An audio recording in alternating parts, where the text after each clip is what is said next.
ginawa mo sa headset ko? Pinasok po niya sa bayag niya. Yan, this guy. Oh, dog.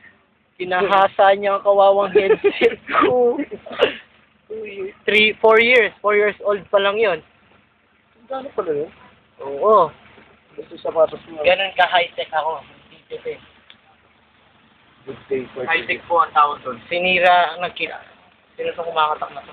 High-tech daw. Umuulan sa likod niya. Eh, ano, umuulan. Wee! Ganda ng sound. Ayan, masin. Sasalita siya. Jer, comment, bilis. Comment, lakasan mo. Anong masasabi mo? Sino? Ano na, Jer? Wala. Ay, sinabi ka, Jer. F-E? Oh. Sorry. Illiterate ka.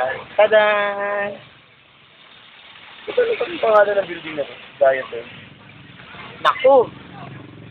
Daya? Daya na yung What serious is. Ah! And it's not in its part. You guy! Creepy! Ginasa mo! Natatay siya. Actually, Natatay po. no, just forget Natatay po kami na. just forget the Nilagay story. niya na utot. Actually, yung headset ko dito niya nilagay. Diyan, oh. Sa ako, Ah, bakit? Oh,